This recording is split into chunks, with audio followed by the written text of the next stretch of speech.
Good morning, ladies and gentlemen. Selamat pagi, Bapak dan Ibu. Welcome to Leadership and Strategy in Public Policy. Mata Garuda, the Association for LPDP Scholarship Awardees, and Blue Ocean Consulting collaborated in developing and launching a public policy and leadership strategy training program using the globally recognized Blue Ocean framework for 10 distinguished LPDP scholarship awardees. The program culminates in today's strategy fair, where the participants will present their proposed strategy blueprint for a chosen public policy challenge in Indonesia.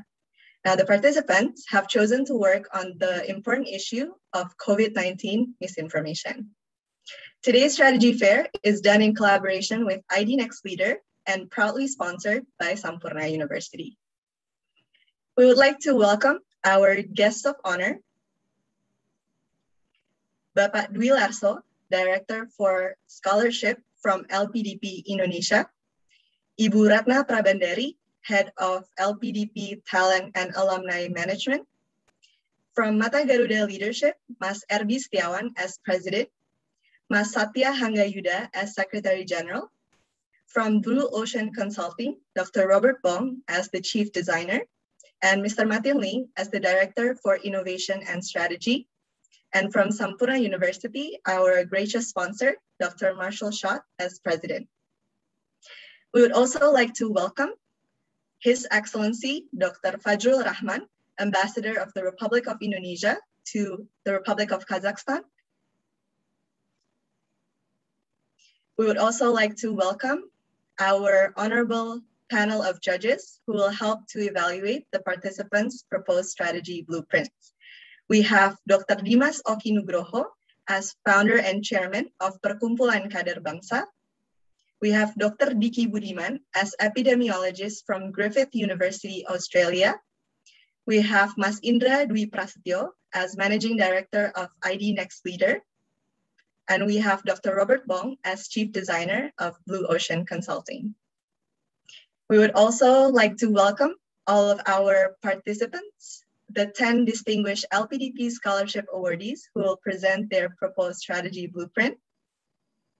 And of course, we would also like to welcome all of you in the audience who have kindly joined us today in this Saturday morning to discuss the issue of COVID-19 misinformation in Indonesia. Before we start, we would like to invite everyone to take a posture of respect as we sing the Indonesian national anthem, Indonesia Raya, and also the LPDP anthem.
kepakan sayap sang Garuda yang berlandaskan kepada Pancasila. Integritas mengabdi, profesional melayani, bersama LPDP membangun negeri. Langkahkan kaki dengan pasti tanpa ragu, harumkan nama tanah air Indonesia. Merah semangatmu, putih hatimu, pemimpin yang dinanti bumi pertiwi. Hai bumi, dengarkan cerita kami, satria cendekia siap berkarya. Beragam peran, satu tujuan, bersinergi membangun Indonesia. Berkeadilan, berdemokrasi, menjadi bangsa yang terus berinovasi, melahirkan pemimpin masa depan, raih Indonesia gemilang. Majulah, semangatlah jaya.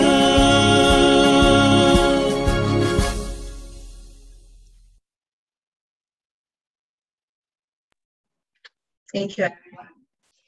To officially open our event today, we will hear opening remarks from His Excellency Dr. Fajrul Rahman, Ambassador of the Republic of Indonesia to the Republic of Kazakhstan. Dr. Fajrul will convey his remarks using video recording. To Dr. Fajrul, the floor is yours. Assalamualaikum warahmatullahi wabarakatuh. Om Swastiastu, Namo Buddhaya, salam kebajikan, salam sejahtera bagi kita semua. Salam.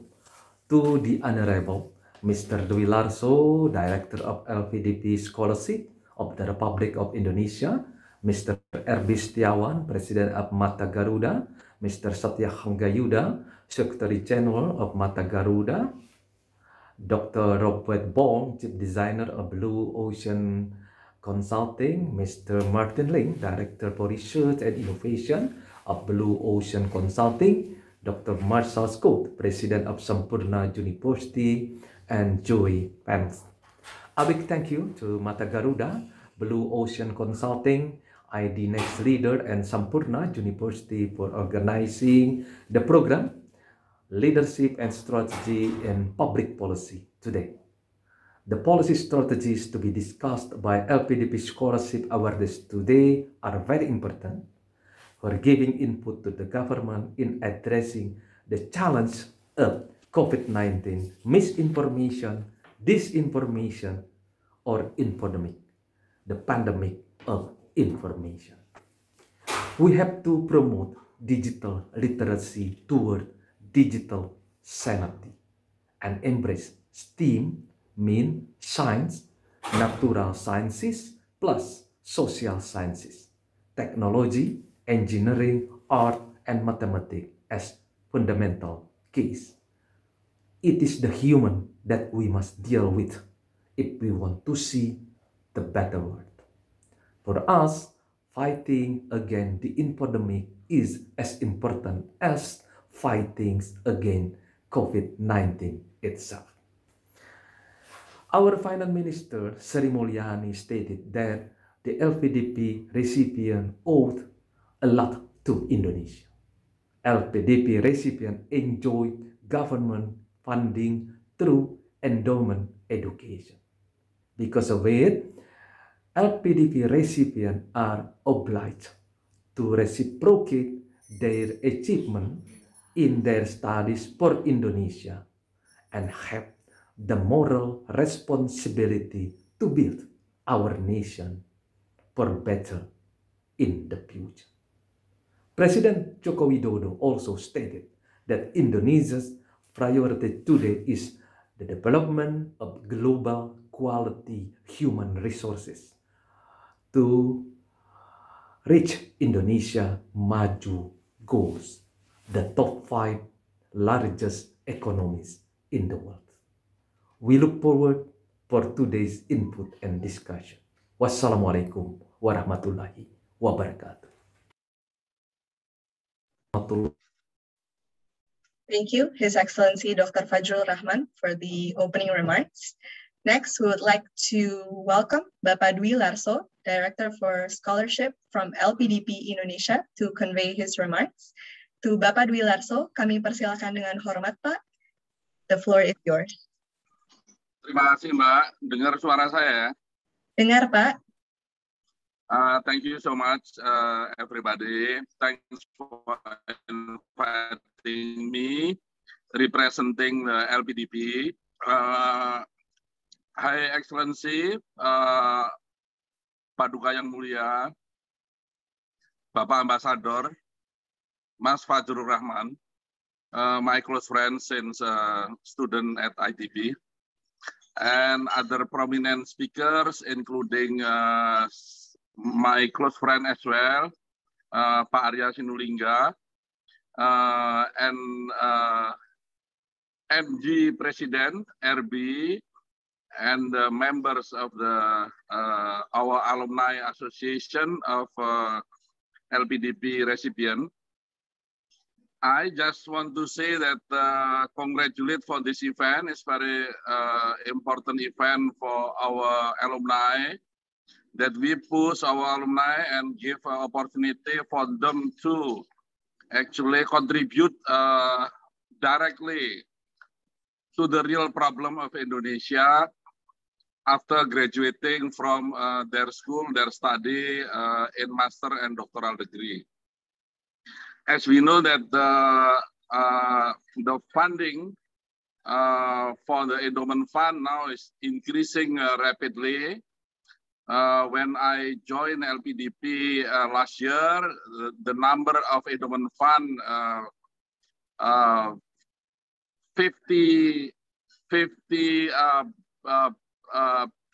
trillion rupiah, and now it's about 1 year from last year, the number increased close to 100 trillion rupiah.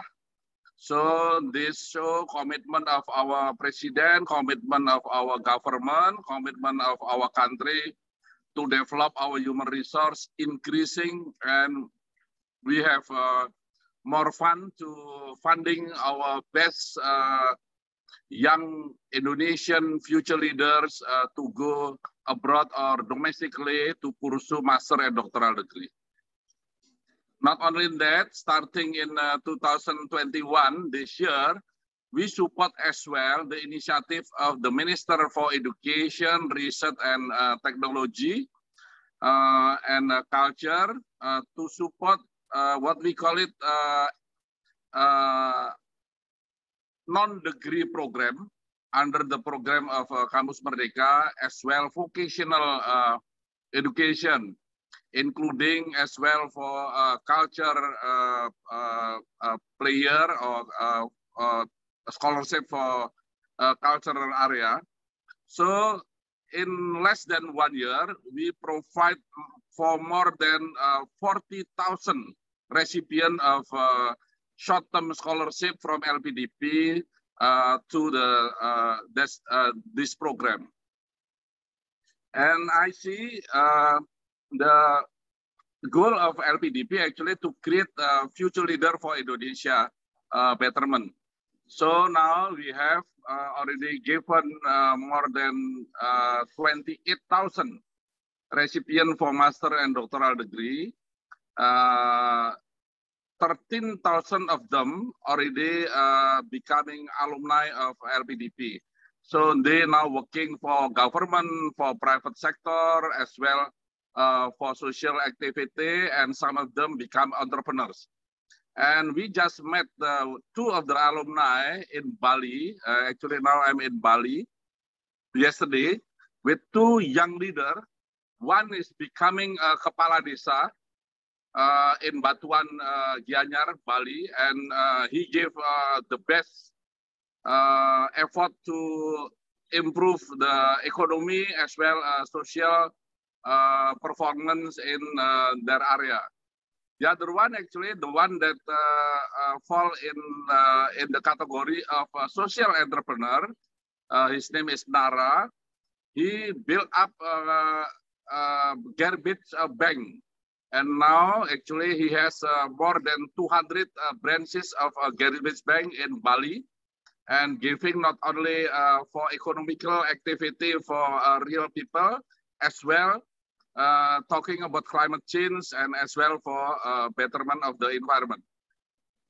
I think if future leader of LPDP now talking about policy, we should talk not only about central policy in Jakarta and Java, but must include policy in the regional area from east part of Indonesia until western part of Indonesia, because we want to be really one country moving together and prosperous together. I think that's all my message for all of our alumni. And time is yours, youngster, and do the best for our country. And lastly, be happy and be healthy. Thank you so much. Assalamualaikum warahmatullahi wabarakatuh.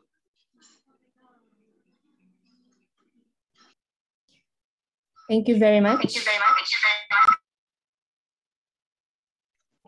Thank you, Pak Dwi Lasso, for your opening remarks.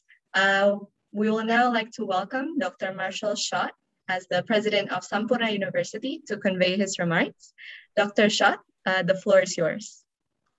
Good morning, everybody. You can see that I'm not in Bali. I'm very jealous, Pak Dwi. That looks lovely. On behalf of the university, we're very pleased to be a sponsor of this year's event. And I want to thank everyone at Mata Garuda for their participation, certainly the folks at ID Next, our friends at LPDP, and our good friends and longtime colleagues, Blue Ocean Group, for today's event. It really couldn't be more timely in a lot of ways. I mean, I'm grateful for the participants to have chosen this particular topic. You think about misinformation and disinformation and the damage that it does to public health, as you're going to be talking about later today, and the need for strategic policy decisions and policy implementations to try to combat it. It's obviously a lot more insidious than that. It's more than just a public health crisis. It affects, when you think about the major challenges and the major issues of our day, a lot of misinformation, disinformation about climate change. I think some of the same kinds of strategies and ideas that you come up with today can apply to some of these other global challenges. Ironically, just literally moments ago, I finished watching a show on the role that disinformation and misinformation has played in the United States to undermine democracy. It's not just an American problem, it's happening in countries all over the globe. And so this issue of misinformation and disinformation has tremendous implications for just the current situation as it relates to COVID, but long term, how do societies cope with this proliferation of insidious information that undermines institutions, that undermines the historic reliance that we've had in the scientific community to provide us with guidance, and in many respects, how does it undermine democracy? So again, I applaud all of the work that you've done, and the participants as well as the organizers of the event. Going to get my plug in for Sampoerna University, since that's sort of what I'm supposed to do, right? So the beautiful campus is behind me. Sampoerna University's really responded to the call that was mentioned earlier. The need to advance human capital development in Indonesia, and so we've responded to that by creating in many respects an American university in Indonesia. We're the only institution in Indonesia that offers U.S. degrees in country. We allow students to pursue a U.S. curriculum, which has been realized by your current Minister of Education and Culture, Nadiem, with his Campus Merdeka initiative and the Emancipated Learning Initiative. This has sort of been core of who we've been for the last 5 or 6 years. If any of you are interested, certainly the LPDP graduates, we'd love to welcome you to the campus. Any of the guests, we'd love to have you on campus and see how we might work together, collaborate in the future. And again, we really appreciate the opportunity and good luck to all of the participants today. Thank you.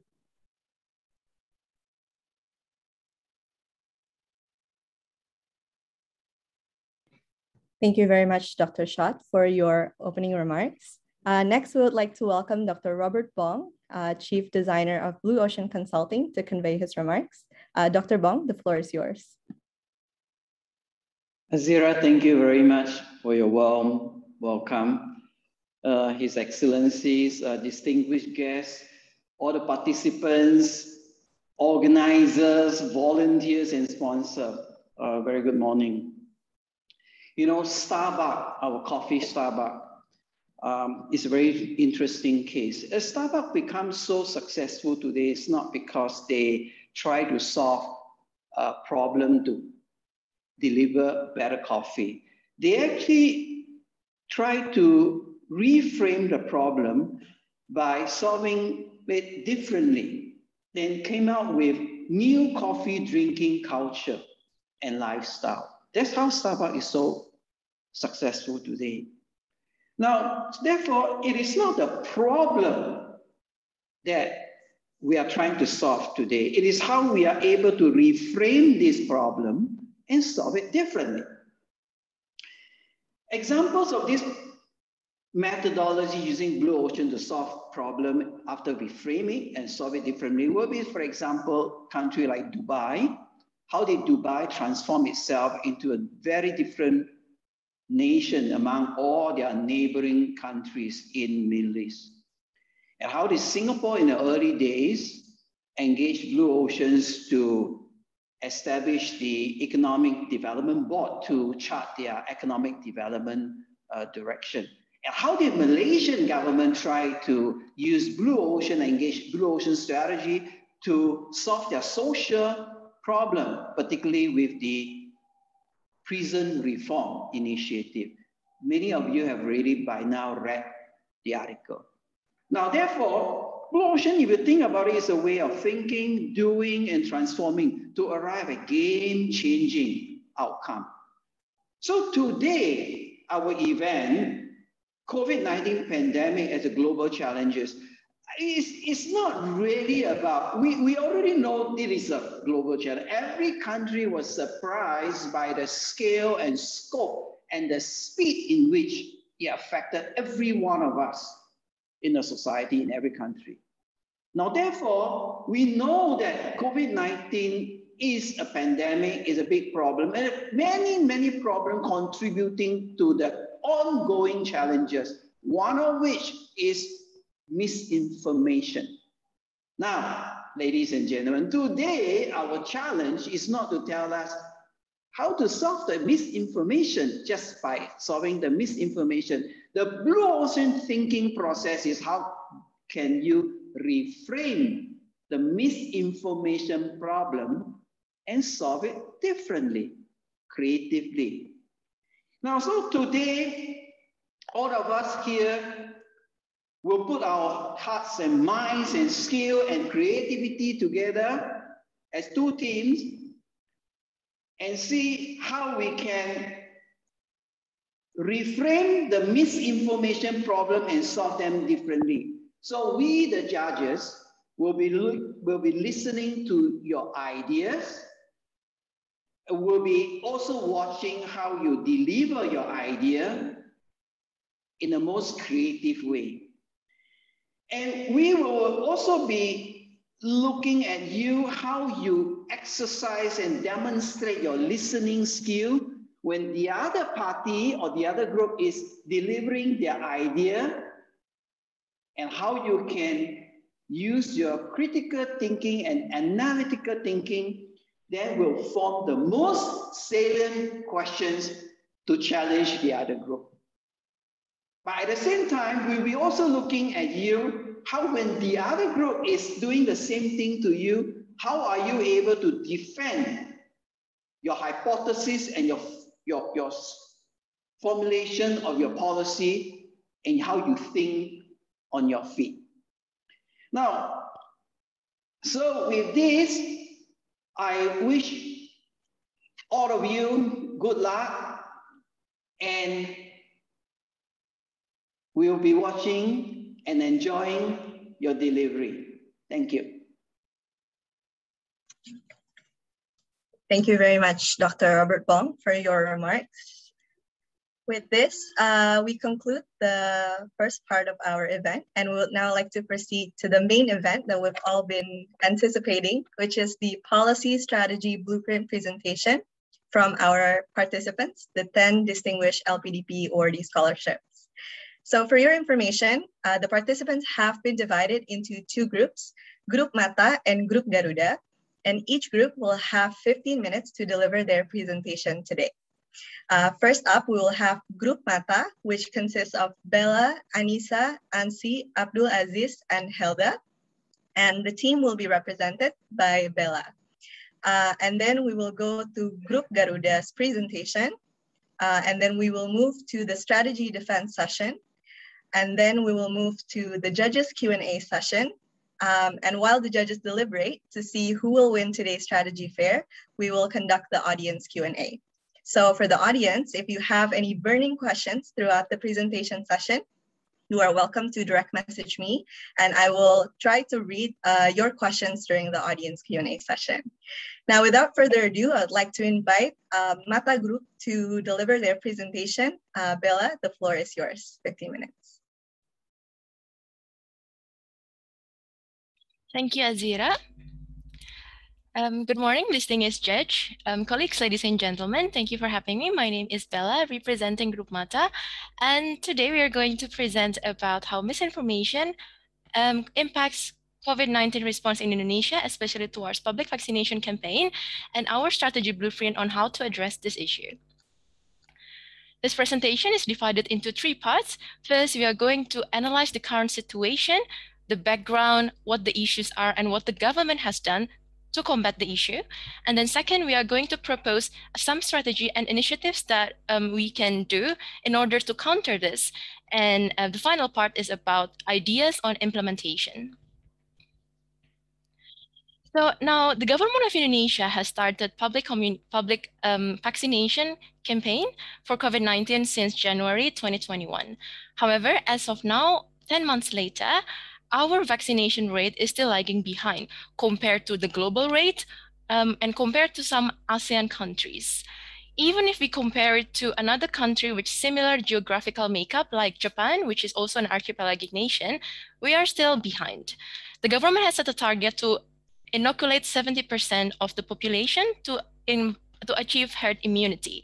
This translates to 208 million people. And as of 3rd of November, the number of people who have received the first dose of vaccine stands at 122 million, 58% of the national target or 44% of the population, which is still below the global rate of 50%.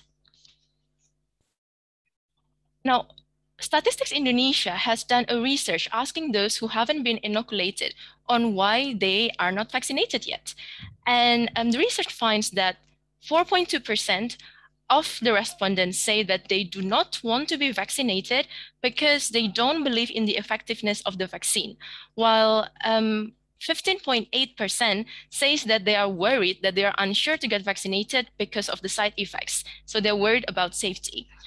And of this 20%, they are again asked if effectiveness and safety of COVID-19 vaccine can be assured, are they willing to get vaccinated? And 55.7% said yes.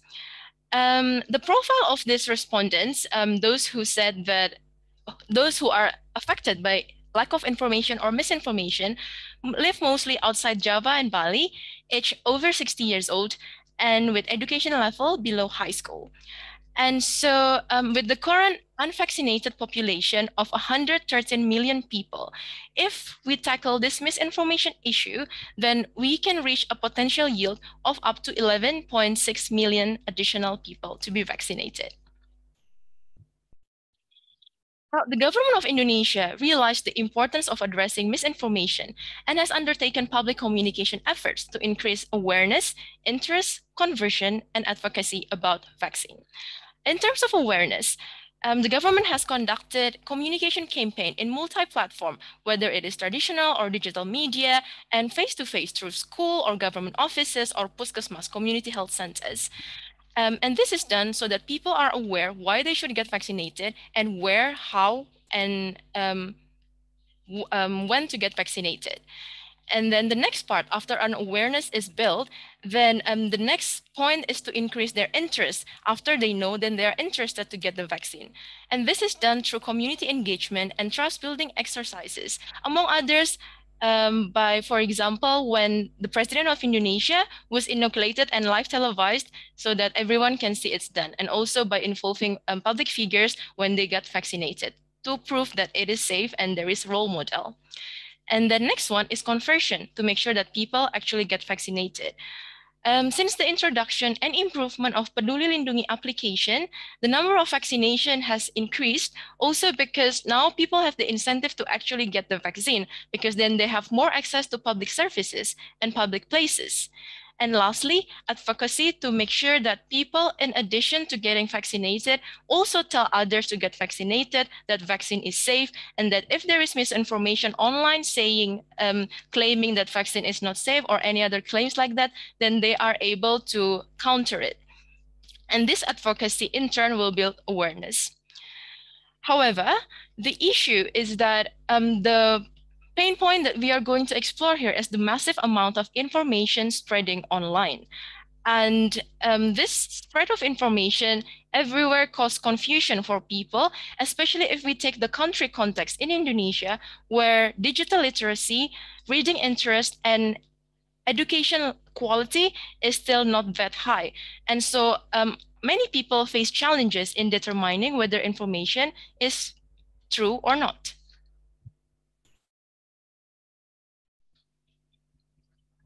Now we are going to move forward to some strategy and initiatives that we are going to propose to address this issue. We've identified at least 12 initiatives to close the existing gap in Government of Indonesia's public communication efforts at upstream, midstream, and downstream levels. At upstream, the focus will be on the production and distribution of good quality information.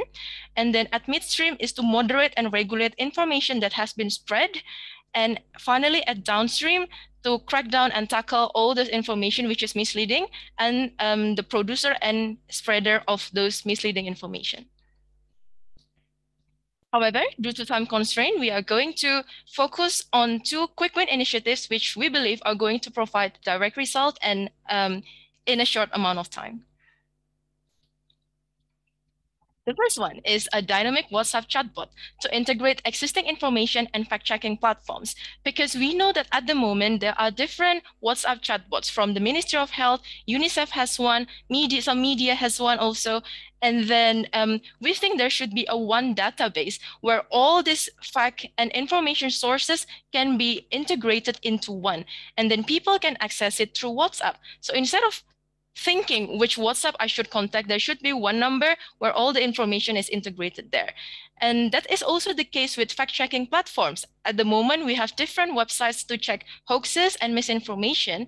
So why, instead of having all these different websites, not join it into one and then feed it out through WhatsApp? And on the right there, you can see that this has been done in Japan. And the advantage of using WhatsApp is that this is an application that most people already use, and there is no need to install a new application. And then the second one is gamification as a behavioral intervention to raise engagement and tackle apathy. Because if you remember in the previous slide, some people either refuse it or unsure. For those who are unsure, we can provide an easier way and easier access to information through the WhatsApp chatbot. But those who don't want it, no matter how much platform you give them, no matter how much infrastructure you give them, if they don't want it, then we need to think how to actually attract them. And so This has been done in the UK. On the right there, it's a game where you can basically swipe left or right on whether you think a news article is real or not. And then it creates an opportunity for people to engage and to compete. We can make like a competition at neighborhood level or district level, and then offer attractive rewards for those who win. So if they don't want, or they are not interested to get vaccinated, we can try to attract them with the rewards itself. And this has been proven to show behavioral change for people, where they become more adept at checking and be more careful at checking article or information they come across on Twitter or Facebook to ensure that it is factual rather than just sharing it without thinking. And the reason why we choose technology as our way to combat misinformation is because most misinformation spread online. And this data shows that most Indonesians trust information from their family members. However, how do we penetrate all these channels? Because you can see on the left here that the most trusted media is TV and then followed by social media. But with TV and most social media like Facebook or Instagram, we can do content moderation. But with WhatsApp, it has always been a challenge, because how do you penetrate a private communication channel? But there is a need to be there, because again, people share all this information through family WhatsApp group. I'm sure many of you have experienced this. And so with that WhatsApp chatbot, for example, that we propose, if you receive an information which you are unsure of from your family group, then you can just contact the WhatsApp, and with machine learning, you type a keyword, it will feed you bite-sized info, 1 paragraph, minimum 3 sentences, or maybe even in the form of infographic, and then you can just forward it to your family or your friends. It's that simple. Next slide. And in order to battling misinformation at its breeding ground, which is online, where it is distributed and it's proliferated, so we decide that technology will be a way for us to help address that. Internet penetration in Indonesia is good, as you can see on the left there, and on the right is the social media users by age in Indonesia. I'm sure some of you might ask, because at the beginning we said that most people who get exposed to those misinformation are older, so why do we choose technology instead? But however, you have to understand that these older people, as you can see on the graph on the right, they don't access internet or social media that much, so they get more of a secondary exposure. They get misinformation from their family members or their friends, and so it is important for us to tackle it and reach as much as population. And so if at the social media and internet level, the misinformation is already tackled, then hopefully they will also spread information through word of mouth to the elderly, which is an important group that we are trying to address as well. Now, we're moving forward to implementation. Of course, inter-ministerial coordination and multi-stakeholder cooperation is required in knowledge, data, and cost sharing to ensure successful implementations. At the moment, the platform is there. We already have all what we need. The WhatsApp chatbots are there, the data is there, but what is missing is the integration and communication between all these different stakeholders who have come up with all these amazing initiatives.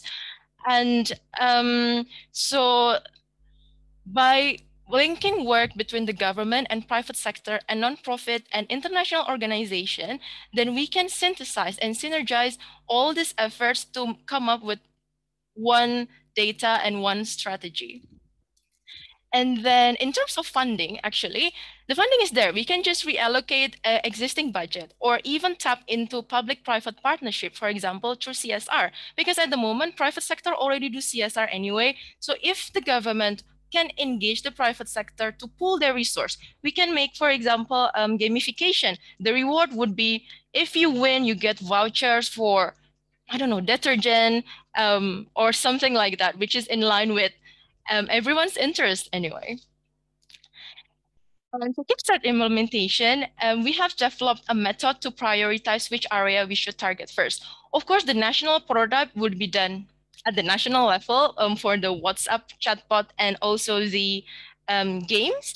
But then we think that it is important also to Nisa, can you press once more? To do pilot projects in several areas so that we can do, we can recalibrate and we can have a result from this pilot project implementation in order to improve implementation at national level. And we select the provinces for pilot projects based on the gap in vaccination level compared to the national rates and the rate of the surrounding areas to address issue of access and supply. And so, for example, we come up with Sulawesi Tengah, Sulawesi Tenggara, and Bengkulu.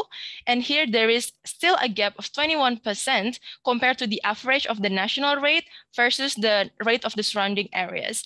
And by doing this, we can reach a potential of 1.3 million people, from which the data and the result after the pilot project implementation can be evaluated as basis for comprehensive and continuous improvement of national prototype. So that is all from me. I'm sure that you have questions because we have covered so much in such a short period of time. So now I will be happy to take your questions. Thank you very much, Bella. We will go to the judges Q&A and also audience Q&A at a later stage. For now, thank you very much, Group Mata and Bella, for the presentation. And we'll now proceed to Group Garuda to deliver their presentation. Group Garuda consists of Arin, Dimas, Nisa, Taufiq, and Nika. And for today's presentation, the group will be represented by Nisa and Arin. You also have 15 minutes to deliver your presentation. The time is yours, Group Garuda. Thank you, Azira. Good morning, honorable judges and distinguished audience. Today, I'm going to represent our Group Garuda team to present our work on the topic of government communication to address misinformation surrounding COVID-19. Next, please. For many people, misinformation is just a matter of stupid conspiracy theory that we can just ignore. But in the middle of this global pandemic, misinformation can be a matter of life and death. And that's what happened to Helmi. He shared this painful story of how widespread COVID misinformation played a big role in his father's tragic death. His father was exposed to many hoaxes that led him to refuse to be vaccinated and therefore didn't have a strong immune when he got the virus and eventually lost the battle. Unfortunately, Helmi's story is just one out of so many unfortunate stories of how deadly misinformation can be. And today, of course, we're not going to just wait and see and let similar stories play out again and again, like a never-ending nightmare, because everyone deserves to live and navigate their life based on truthful and accurate information. Next, please. So against this backdrop, we found that the COVID misinformation is not only worth addressing, but very critical if you want to prevent adverse consequences, because it can shape public behavior and potentially complicate pandemic mitigation and recovery, or even undermine our resilience as a nation. Hence, we strongly believe that the government should act on this issue and bring public in the picture for a greater collective action. Next. But first, before we jump into action, of course, we might want to see how big this magnitude of the problem as a public policy challenge in Indonesia. So let's take a look at this statistic. Unfortunately, as of October 2021, there are almost 5,000 hoaxes or false content related to COVID-19 that were taken down by Ministry of Communication. So we're not talking about other undetected hoaxes here, which might make the number way bigger than this. And then study from Kata Data Insight Center reveals that there are 3 out of 5 people in Indonesia who can access the internet are actually exposed to hoaxes. And this is more pervasive, especially in the urban area. To make it worse, data from Indonesian Survey Institute says there's 1 in 3 Indonesians who have not been vaccinated and do not want to get vaccinated. Next, please. So this is the hypothesis that my group is coming up with. You can see some figures on the left side, which depict the reality of our pandemic situation right up to recently. We have 123 people that have been vaccinated. Of course, we can say it as an achievement. We have 83 times lower daily cases compared to mid-July, which is, of course, good news for everyone. And lastly, amidst all the challenges we face in 2020, we still managed to rank 4th in terms of GDP growth compared to other G20 countries. But if we compare these figures with the latest study from Carta Politica in perception to the COVID-19 pandemic, we found that 2 from 5 people do not actually trust COVID-19 related data provided by the government. So in our analysis, the gap tells a lot that although the Indonesian government have worked so hard and make significant improvement in dealing with the pandemic, there's still this substantial gap between what has been achieved as government effort in handling and managing the crisis and what the public perceives from public communication that the government is currently providing. Next, please. So what is behind this reality and perception gap? We believe that this might occur as a consequence of the lack of trust. Of course, fairly speaking, this is not only experienced exclusively by Indonesian government, because research from Edelman in 2020 has showed that more than half of the population in 10 OECD countries do not trust their government as a source of information about the virus. So now, if we're talking about the root causes, in our hypothesis, we argue that there's the lack of the trust is driven by 3 main factors as laid out on the slide. The first is the lack of public engagement, perception that there's a lack of transparency, and also perception that there's a lack of consistency. Next, please. So formulating solution is not complete without knowing who are we going to solve the problem for. So in this proposal, our team specifically target a group that is identified as urban, young people, and have lots of access to alternative sources of information.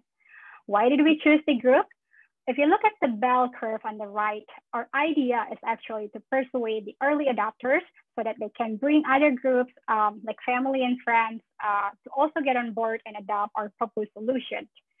And who are these early adopters?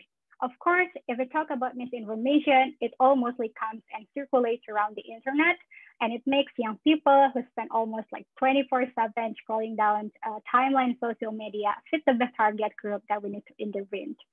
So this is going to become clearer once we introduce you to our proposed solution, which is in a second will be delivered by my colleague Arin, who will take the presentation from this.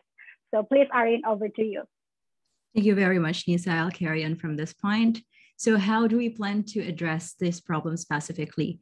Please allow us to introduce you to our very own innovation called Kita, an additional microsite to increase public engagement through participatory data gathering. Kita stands for Kemukakan Informasi, Tangkap Aspirasi, or convey information and garner aspiration. In Bahasa Indonesia, it also means we or us.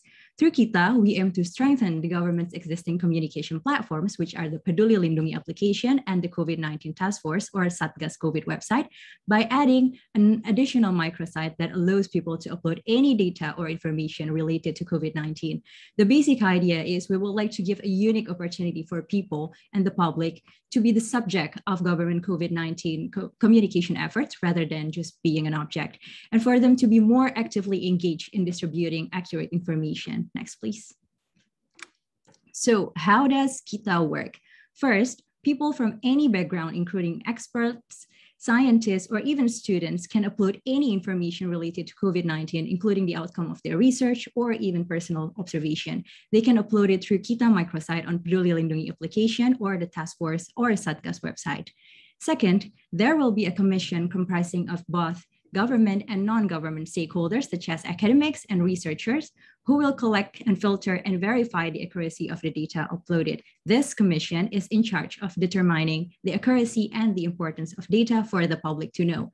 Third, the commission will then share the selected information with the Satgas. Fourth, Satgas, that has its established resources, will share the data to the public through multiple platforms, including website, social media accounts, as well as through messaging applications such as WhatsApp, Telegram, or even regular text.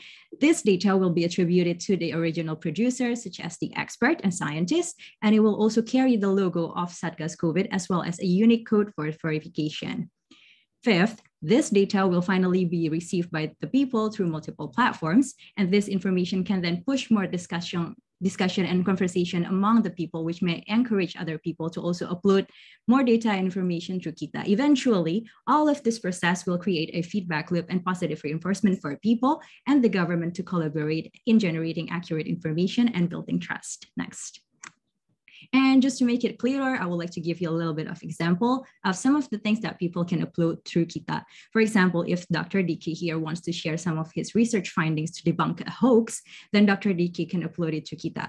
It can also be something a little bit more personal, like Jerings, if he wants to share his experience of getting finally vaccinated, and even your own observations and findings from day-to-day activities. And after being verified by the Multi-Stakeholder Commission, this information can then be shared by Satgas and through government spokespersons like Pak Fajrul.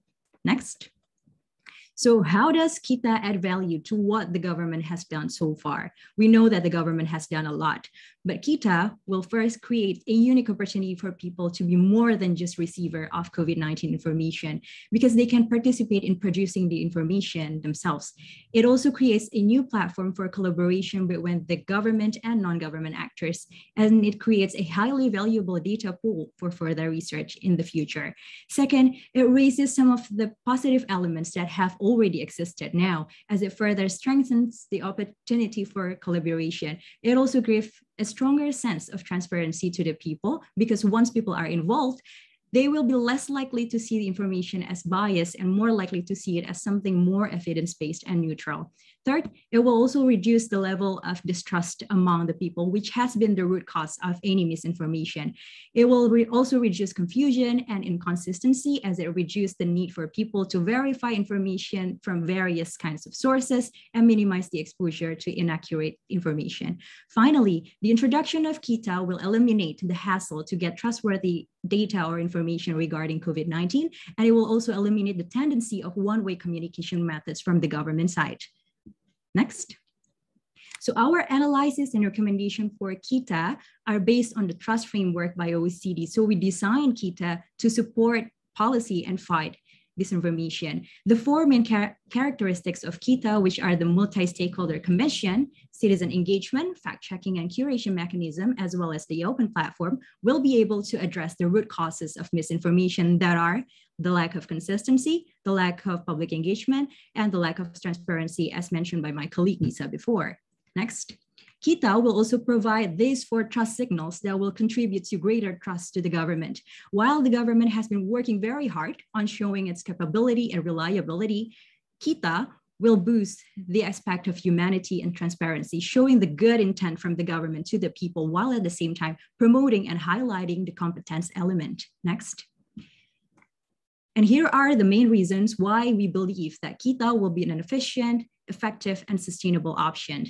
First, it is effective because it allows citizens to be co-producer of the information, and it signals openness and transparency from the government side, improving the potential of higher trust. The second one, on the efficiency side, it uses current existing platforms, so there is no need to build new platforms. We can save resources here. And then the second one, it invites multi-stakeholder engagement to minimize complexity and inconsistency in debunking myths and hoax. And it is also directly connected to official government WhatsApps and also other platforms for dissemination. And on the sustainability side, the data is open for public, and it will be available for further research in the future, including in case of emergence disease. Next. Lastly, we designed Kita with our target group in mind, that is the young people. And these are the reasons why we strongly believe that young people will be interested in using Kita. Well, there are two main alternatives to Kita that are often used by young people to source information related to COVID-19.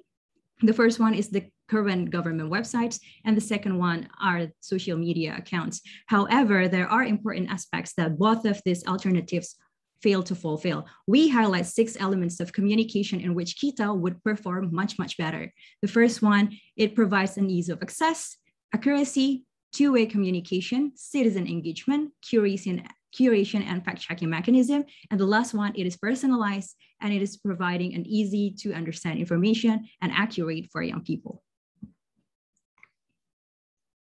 Next. Finally, We have seen and heard of tragic deaths due to COVID-19. Unfortunately, some of the deaths were caused by misinformation. While we cannot bring them back to life, we should, and we must ensure that there are no other people who have to go through the same pain of losing their loved ones or even losing their very own lives because of misinformation. Kita will build trust between the government and the people. Kita will ensure accurate information. Kita will prevent death caused by misinformation. And Kita will help Indonesia build back stronger. Thank you very much.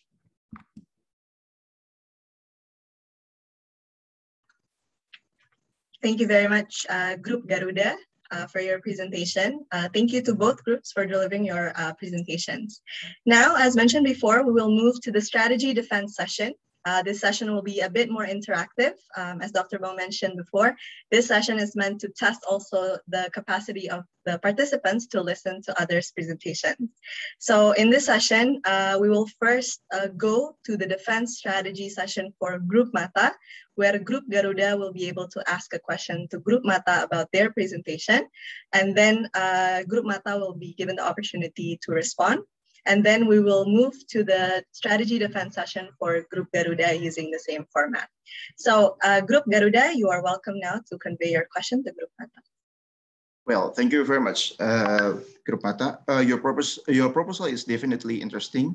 I was wondering, how do you persuade people who are skeptical and do not have enough trust to the government to participate in your platform? I mean, if I do not have enough trust to the government, it would be interesting if it can join to the chat box. And also for the next question will be delivered by Banika. Over to you. Right. The next question is for Mata Group that we are bearing against times about digital literacy that you just mentioned. So how confident are you, team, that we can generate the public behavior change in short times in Asia? Okay, Group Mata, you're welcome to answer the question. Thank you very much for the two questions. Would like to just ask the second question, please, because on my end it's breaking a bit. Yeah. Okay, I'll read the questions. So you have heard about digital literacy things, but we are battling against time. So how confident is your team to generate the public behavior change in the short amount of the times? And lastly, I just want to clarify that, did you just classify the targeted group that your team offer? Thank you. Thank you very much. Would like to try to answer the first question first.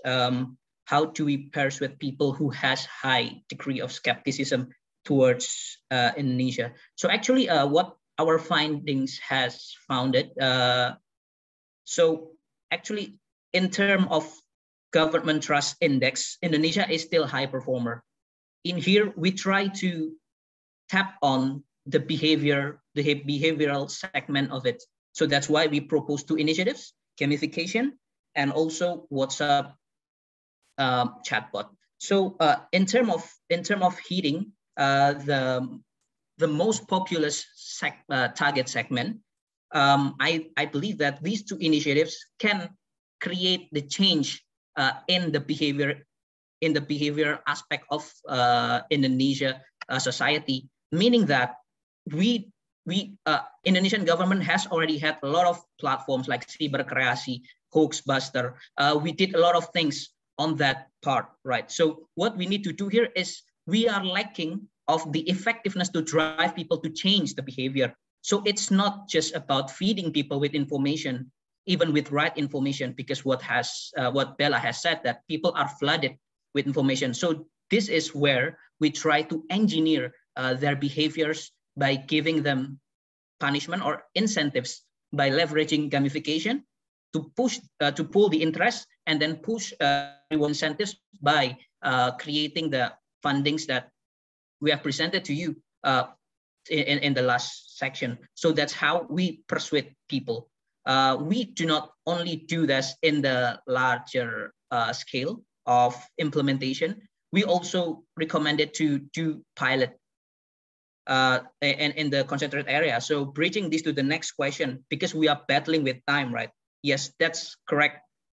That's why we do the prioritization, just like what we did in the last parts of our presentation. We showed the audiences the 3 prioritized areas based on their capability to supply vaccine, based on their internet penetration. So from that, we leverage our initiatives to hit the quick wins or low-hanging fruit. That's why from that, we believe that we can enact or we can create the change toward people behavior, because we do not only play on feeding information and also boosting the trust, because what we are lacking right now, the gap is on the implementation, because what we are pursuing right now, people need to get vaccinated regardless their beliefs. So to achieve that numbers, to achieve that, we need to have like strong data analytics on that. And that's what we did with baselining and then targeting regions and then choosing the right platforms to drive actions. So I think that's my answer. Thank you. 1 minute remaining for Group Mata. If I may add to Gus's statement, yep. Just to sum up, basically to answer these 2 questions, the first one, how do we make sure that people access our platform? And we are aware there are people who are not interested and they don't want it. That's why we provide rewards. That's our simple answer. If you don't want to get vaccinated, we'll attract you with, I don't know, chicken or detergent or free, whatever. That is basically it. And gamification for misinformation. This is nothing new. Misinformation has been done long before COVID was here. So we have research and solid data that prove that this kind of game has created behavioral changes in people. I'm happy to share all the data and research that we have done in terms of the effect of gamification in behavior change. So that is all from us. Thank you. Thank you. Do we still have time for one follow-up question? Okay. So one more time for follow-up question. The 5 minutes is already up for Mata Group, unfortunately. Okay. Next, we will proceed to Garuda Group Defense Strategy. In this session, Group Mata, you will also be allowed to ask 2 questions, like the previous session. Yeah, the 5 minutes starts now for Group Garuda. Group Mata, you can convey your question.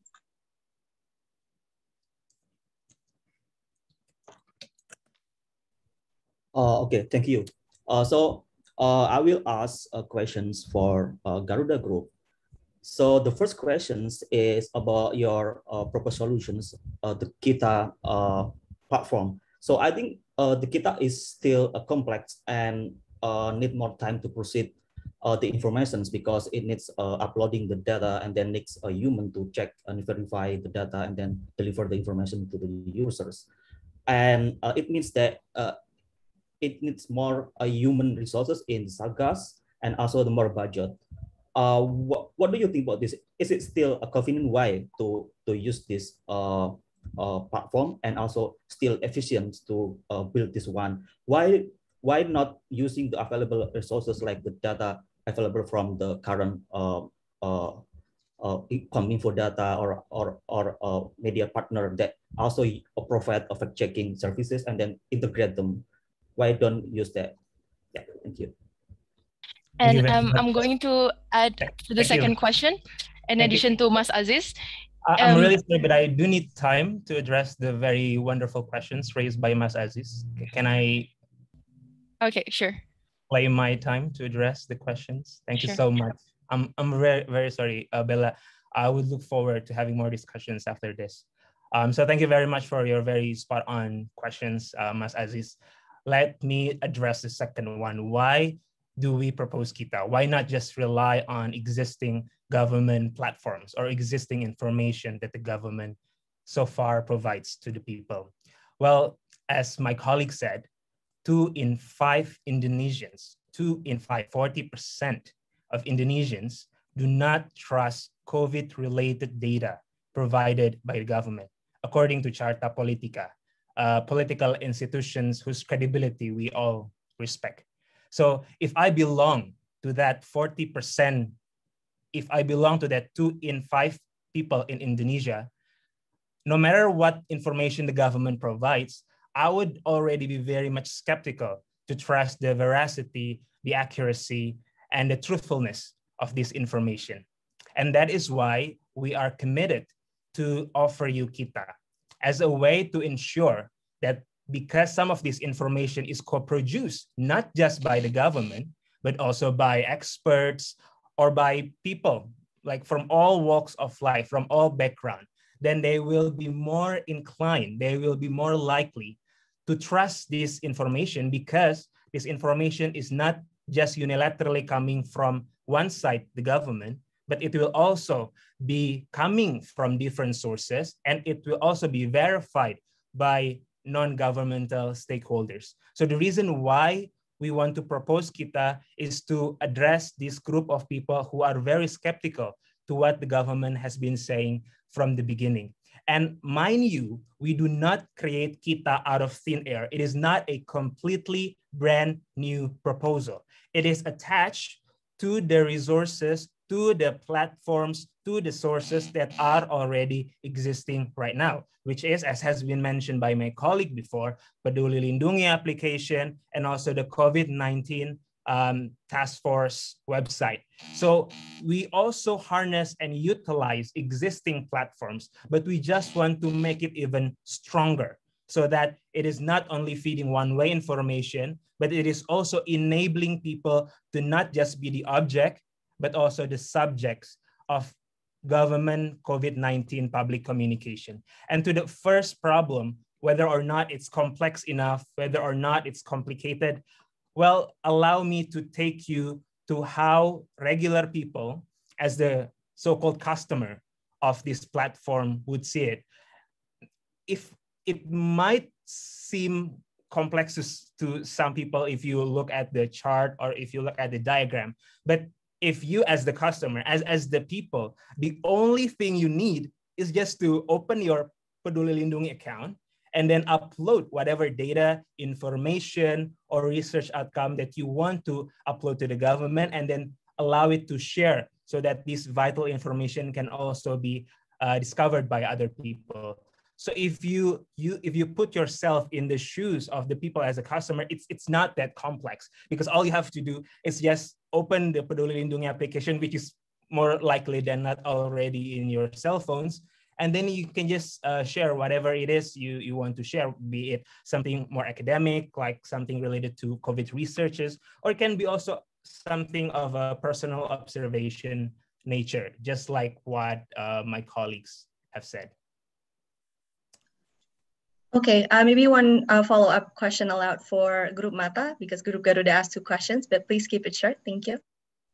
Yes, thank you. We're actually very familiar with the OECD framework because initially this is what we wanted to use. However, the Edelman Public Trust Barometer Index actually shows that Indonesia's rank is comparatively higher compared to other countries. And in addition to that, if you are trying to solve public trust issue, but then at the end of the day, it's Satgas who is going to feed the information, how do you convince people that it is actually a part of collaboration? Because if I don't trust the government, then I'll think this is just other buzzers. Then why should I believe this? What's the difference with just any other government? Maybe they say there is involvement, but how do I know that?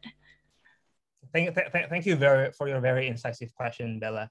So just like this mock-up that you can see on the screen now, the information that will be disseminated by Satgas later on will still be attributed to the original producer, to the original creator. So of course, it will carry the logo of Satgas, for example, but it will also show that this particular information, this particular research comes from non-government stakeholders. In this case, like Dr. Tirta, maybe. Dr. Tirta wants to share some of his insights about how false some of these COVID hoaxes are. Or Dr. Diki wants to share what we can do on our daily lives to address misinformation. So because of that attribution to the original creator, then people who are skeptical to the government will see that this is not just another government biased propaganda. This is something that, although it is approved by the government, it comes from non-governmental stakeholders who maybe, to me, are more likely to be neutral rather than government. Thank you. Okay. Thank you very much, Group Garuda, for your strategy defense. It's a very interesting debate. We can continue that debate during the audience Q&A session and judges Q&A. So now we will proceed to the next session, which is Q&A with. So we will first collect questions for Group Mata, and then allow Group Mata to respond to all of the questions or thoughts coming in from the judges. And then we will move to thoughts and questions for Group Garuda. So judges, you are welcome to unmute if you have any thoughts or questions for Group Mata.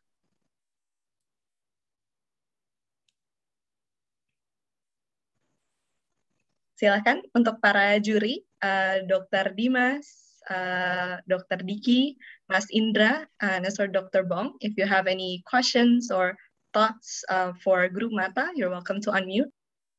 Okay, am I unmute now? Okay. Azira, thank you. My question will be addressed to Group Mata. Group Mata is the first group, right? Group Mata. So I would like Group Mata to share with us the hypothesis behind their thought process in formulating their proposed policy. What is their hypothesis? How do they link their problem statement to their idea, and how their idea is linked to their proposed solution, the hypothesis?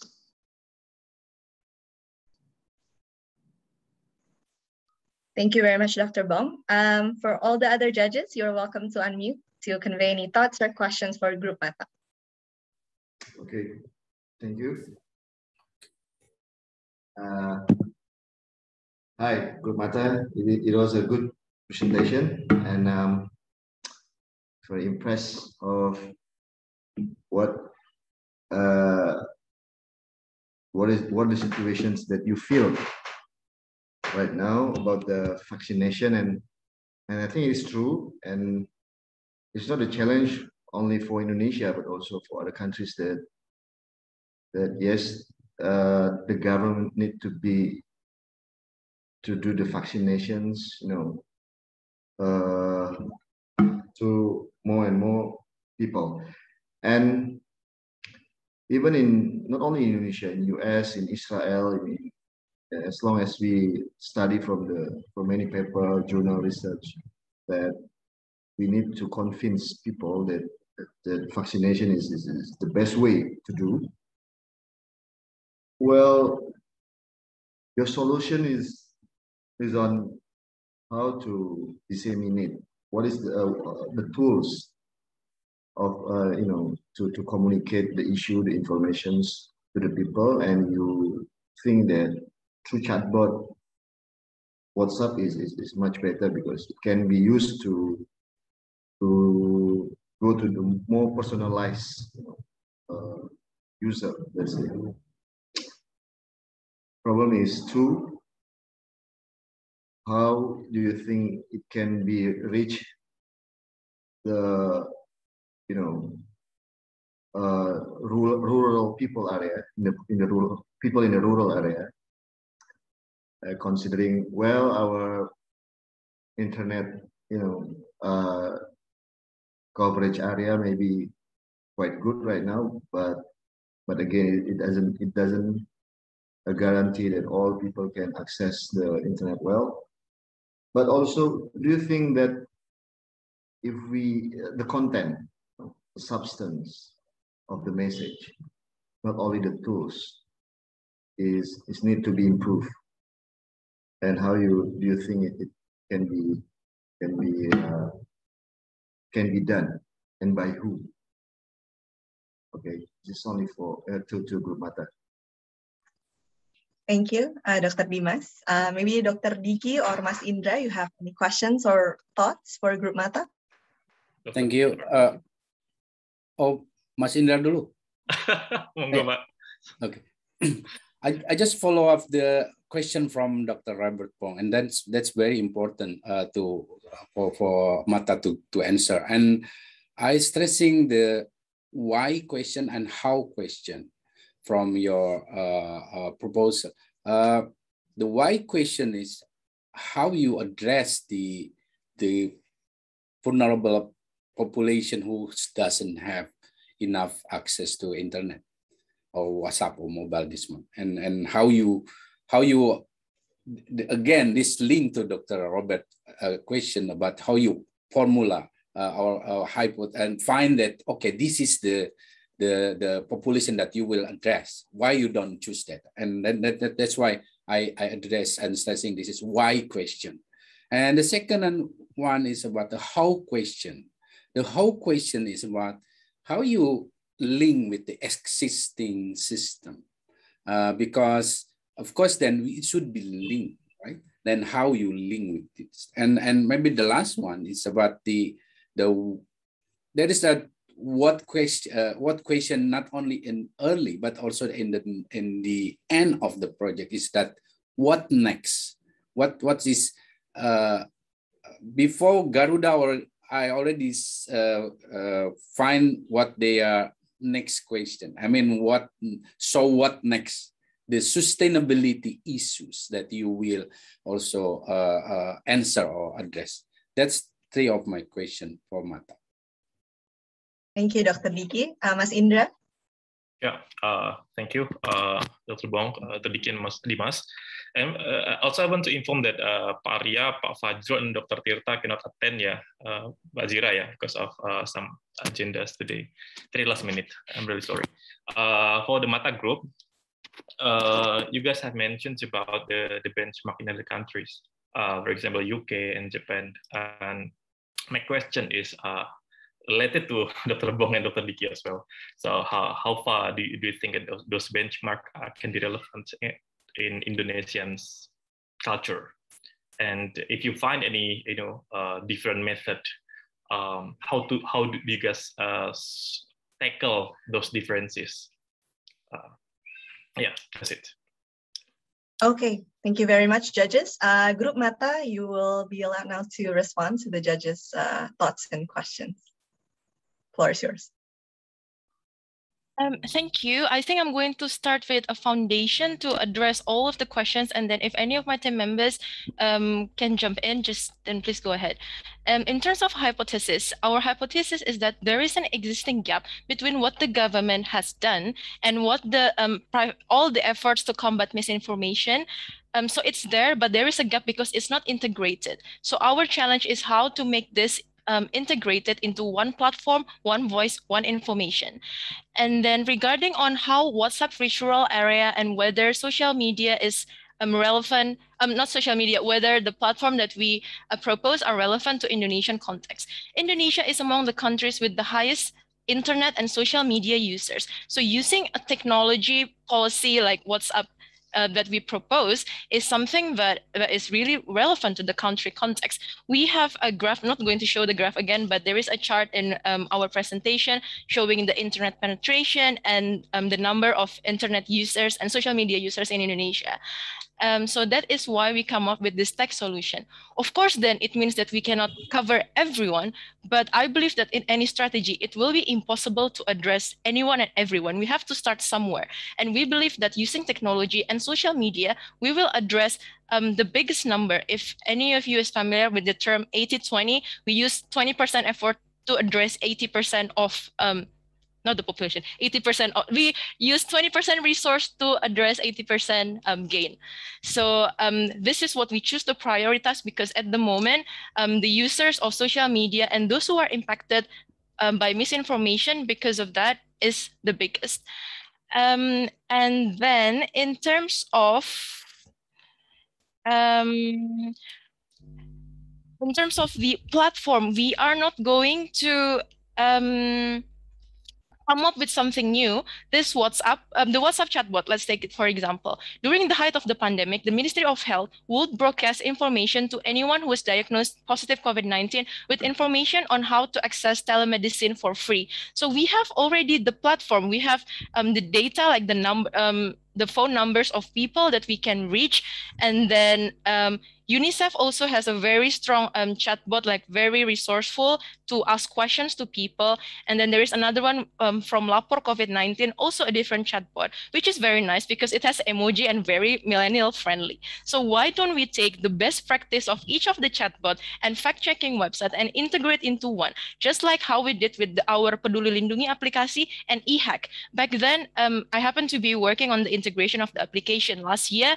When we wanted to reopen Bali, there were so many different applications. The Pemprov has one, the national level has one, the airport has one, and it's just so complicated because when I wanted to fly, I had to download 3 different applications. Now everything is integrated into Peduli Lindungi and our life is so much better. So this is what we think should be brought into public communication and information dissemination effort regarding COVID-19. Now, if any of my team members would like to add in case I miss anything, because there were a lot of questions, and so yeah. Sure, I would like to add on what Bella has said. So basically, what I would like to concentrate on is how should we aim for the people who are not literated or not digital literate or live in rural area. So basically, I'm concentrating in 2 aspects here. One is magnitude of population, and also second one is connectivity. In terms of magnitude, we have presented to you that we hit the significant amount of people in Indonesia that is digitally literated. And we also proved, we also presented the data to you that the top 3 most reliable and trusted source of information are not only internet, but also neighbors and also families. How we should tackle them, how we should penetrate the age boundary, digital literacy level boundary. We need to go on the second aspect, which is connectivity of those society. So we can have hit like the 80% of the society, and they can create the chain reactions to their families, elderlies, and also on their neighborhoods. So this is how we are convinced that we can create a solution for hitting the not so digital literated people in there. And secondly, I would like to address the question regarding how convinced we are about this benchmark and the suitability. So we are thinking about agile paradigm, right, in these days. So basically, in the last part of our presentation, we presented the pilot projects or implementations who have which can deliver like 4 prospective values. So in that, we also want to seek one, lesson learned, and also success story. So this is not that we only adopt the solutions on other country and then just totally implement that totally implemented in Indonesia, but we want to try them. We want to learn from that. We want to be tailored on creating solutions in the regional areas, just like what Pak Dularso said. We cannot only go top down. It's not because we want to do different things, right? We need to do differently to achieve different outcomes. Right now, we only go top down, and we need to have like some kind of pilots implementation. That's why we propose that, right, in terms of building the agile thinking of Indonesia in hitting problems in regional level. So from that lesson learned, from that success story, from those data, we can scale it up in national level. That has not been done, significantly in Indonesia, and that's a thing that we need to try. We need to do things differently. Maybe other thing can add. Thank you, Mas Gasi and Mata Group. Unfortunately, due to time constraints, perhaps we can proceed first with questions for Group Garuda.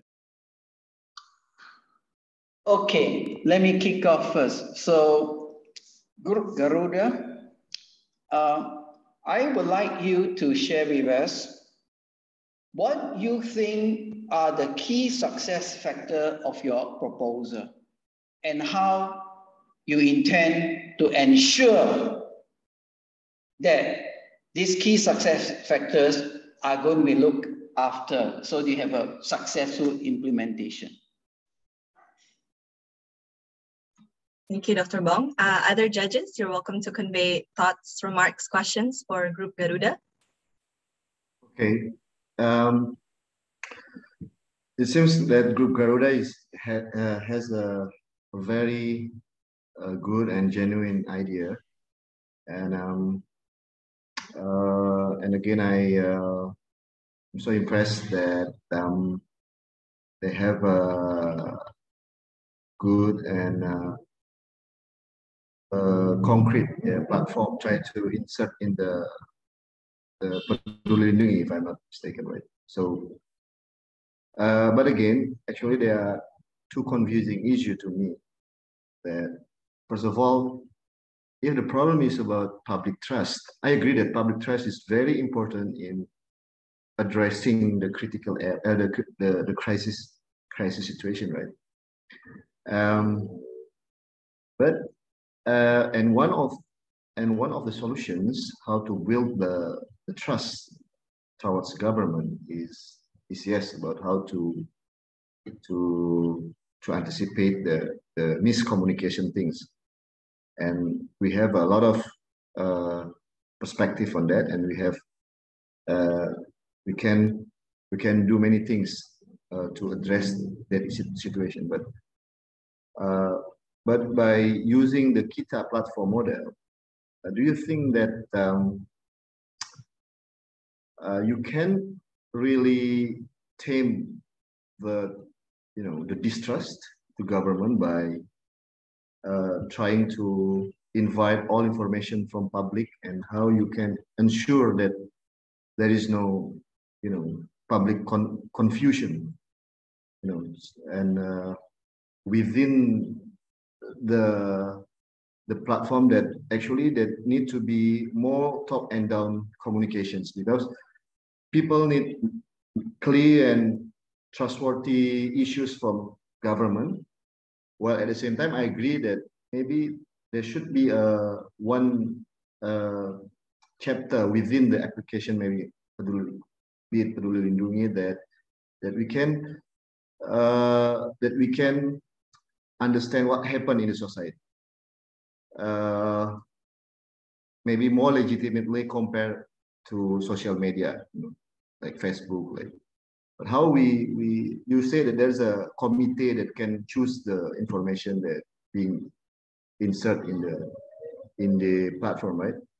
But yeah, then again, if it is only one link to other links to be put on in the Kita platform, then I don't think it is really necessary to the people, because they can actually see it through to other platform, to like Facebook and Twitter and other.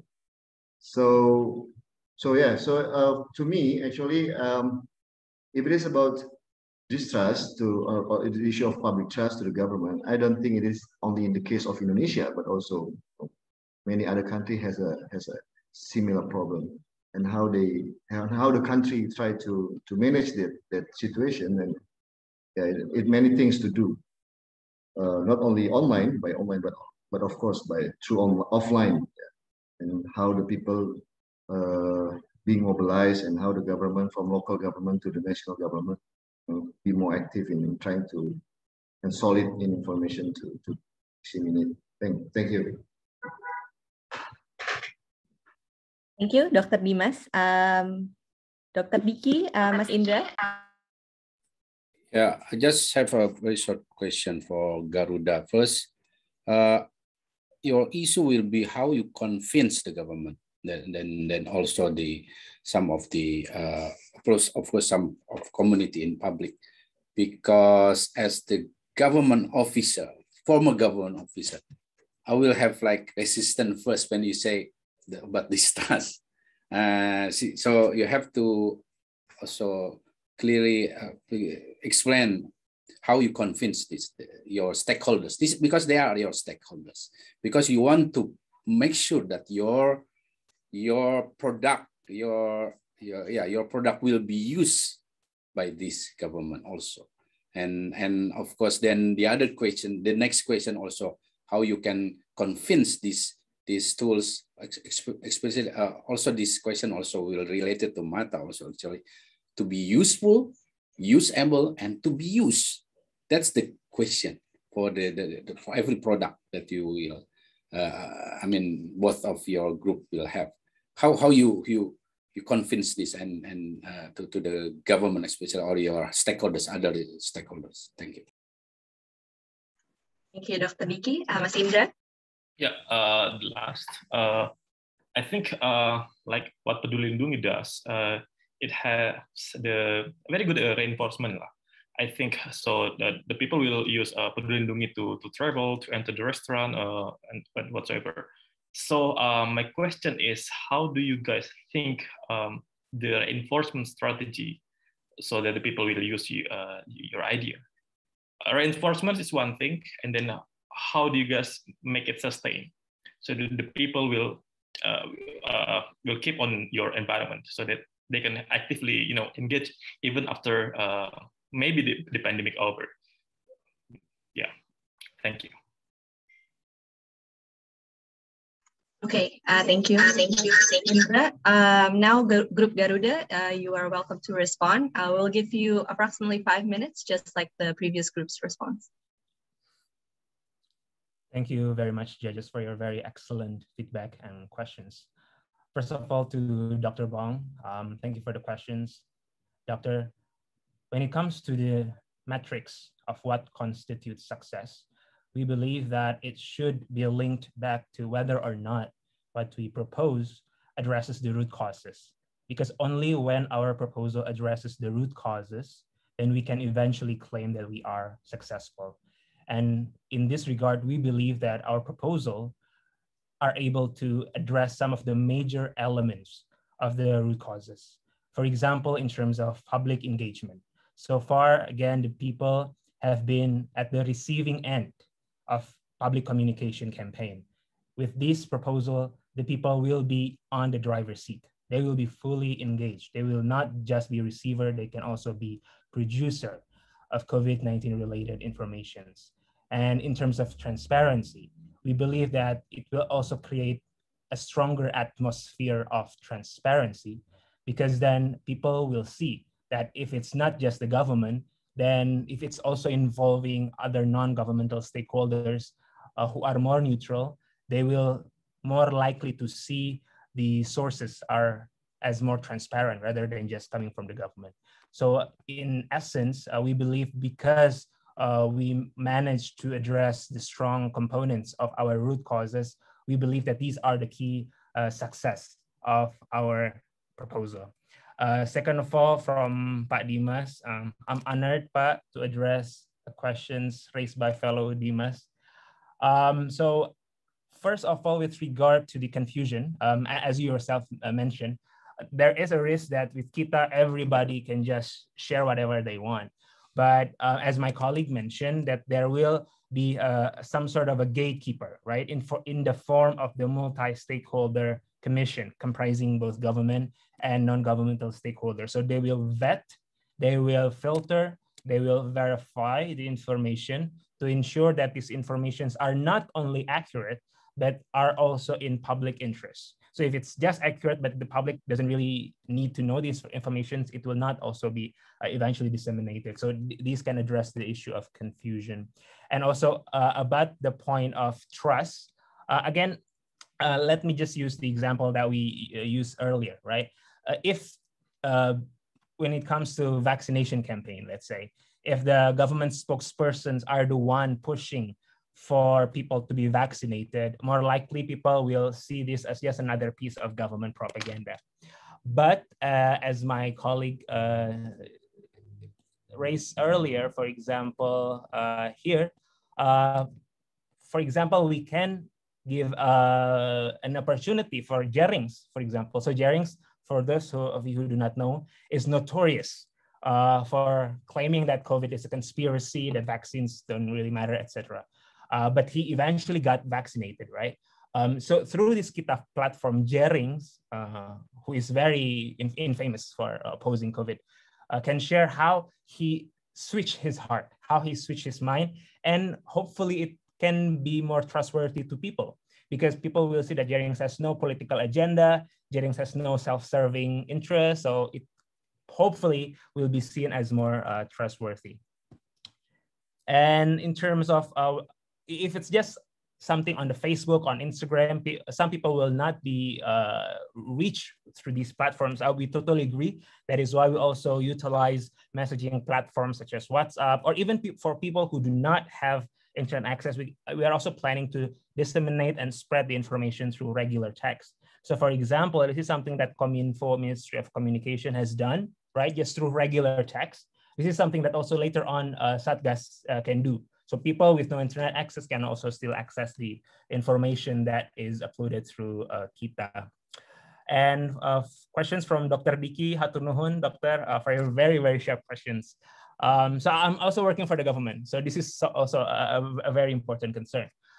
At the end of the day, the goal of the government is to elevate the level of trust, right? So no matter how hard the government works, it means nothing if the people do not trust the source of the information. So the government actually has the incentive. It is in the interest of the government to support Kita, because through greater trust from the people, the government will reach its objective. For example, government may have some doubts, but if government realizes by involving jarings, let's say government can achieve vaccination level necessary for herd immunity to materialize, then the government will probably be less hesitant. And not to mention that in the Multi-Stakeholder Commission that will verify and filter the information, government stakeholders will still be there, right? So it will not just be people like Dr. Diki coming like from outside the government, but it will also people like Pak Dimas, right, working from KPCPN and Kemenko Perekonomian will also be there in this commission. So collectively, they can decide which informations are accurate and in the public interest and should be disseminated through Kita platform. And finally, for Mas Indra, in terms of how do we incentivize people to actually use it? Again, it goes back to what I and my colleagues have already brought up, that we believe that through Kita, people would be more encouraged to take part in the public communication, because they will realize that they are not just objects listening to everything the government is saying, but they also have a voice that can be heard. And hopefully it will also create a positive loop of feedback that will reinforce people to share more and more information. And the last point about sustainability, as my colleague said, so the information that people share will not just be for COVID mitigation effort. So even if the pandemic is over, these data can still be used to, for example, analyze potential of other pandemics in the future. Or aside from the data, but the mechanism, this two-way of communication can also be used for other purposes, because we believe that this lack of trust, this perception of lack of trust is not something that is unique in the case of COVID-19, but it can also be replicated with, of course, adjustments to other public policy challenges that the government is dealing with. So we believe that even if the pandemic ends, there will be ample opportunities for the government to make sure that this platform carries on. Thank you. Thank you very much, Group Garuda, for your response to the judges. Now we've reached the end of the judges Q&A session, and we will proceed to judges deliberation and audience Q&A in parallel. So the judges will now enter their deliberation room and determine who will win today's strategy fair, while us in the audience will engage in audience Q&A. To the judges, you're welcome to enter the judges breakout room, and we will do question and answer here. I already have a question coming in from a participant named Agnes, addressed to both groups. So I will read the question and then I will give the floor to Group Mata and Group Garuda to give the response. But because we want to entertain a lot of questions, please keep your responses short. So Agnes's question is, if vaccine hesitancy is the issue, then how would the efficacy of online information consider the finding that vaccine hesitancy occurs mostly in rural places and among older people? And how can this alternative run across the trade-off of all possible alternatives? Maybe I'll give the floor first to Group Mata to respond to Agnes's question. I will also paste the question in the chat box in case it's easier. Group Mata.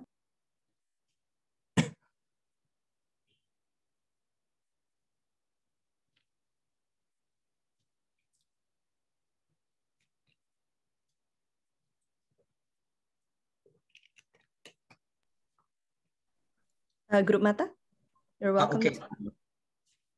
So would like to clarify the efficacy of the information effect from the internet towards audience. Is that correct, Zira? So, yeah. Okay, so basically what we are trying to answer here is we want to drive the action towards vaccinations. That's the end game of the achievement. So basically this information from internet is only the enabler that can engineer people behaviors towards action. We provided you the journey or funnel showing how people accept information, awareness, and then interest. It comes to advocacy, and then it will come to decision making. So the two initiatives that we provide, it all focuses on how people internalize the communication from the chatbot, right? And then spread them. So the focus here is we want to try to direct the information to actions. So we, regardless the faith, or regardless the what the personal thought of the audiences have, we want to drive them into actions. That's why we give them like incentives, and also we present in our slide in terms of the high level solution about the carrot and sticks as well. We provide punishment, so people, regardless what they are thinking, they still need to action. They still need to get facts. So that's my answer.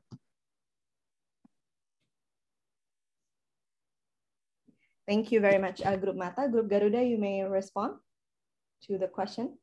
It's the same question.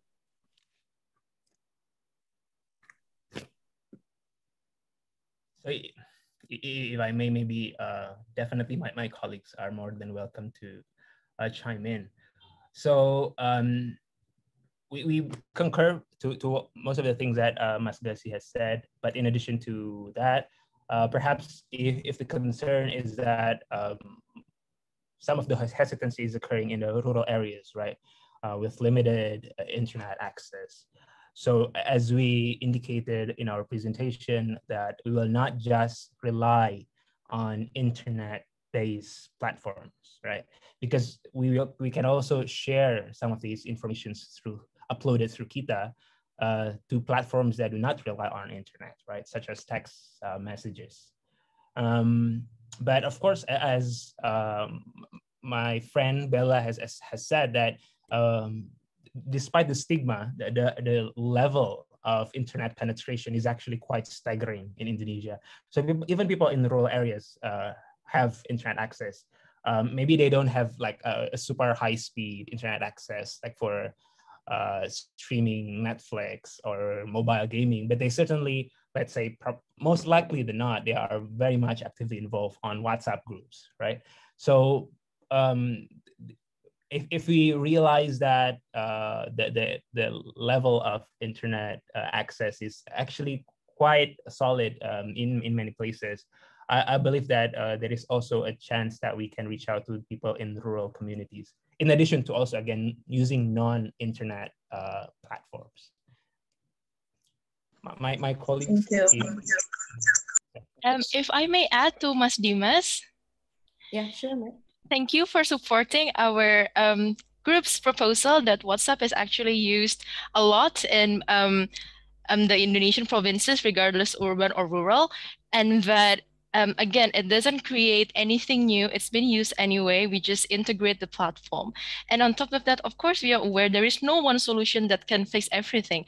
That's why Group Mata has proposed at least 12 initiatives, both online and offline, to address the gap in existing communication effort by the government. However, due to the time constraint, this time we can only explain 2, which are online, because we believe that those are the quick wins. However, maybe at later opportunities, or if you are interested, then we can also share more about our other initiatives that we think can help drive the vaccine, drive the rate so that people want to get vaccinated. Thank you. Thank you very much. Thank you, Group Mata. So we have a question actually for Group Garuda. It is from audience named Loka Point. Group Garuda, what is the size of your sample to prove that Indonesian people's trust is low? The index in national level shows that it is high. I think it is trust in the government. In Group Garuda, you may respond to this question. Audience, if you have any questions, please direct message me or just type it in the chat box.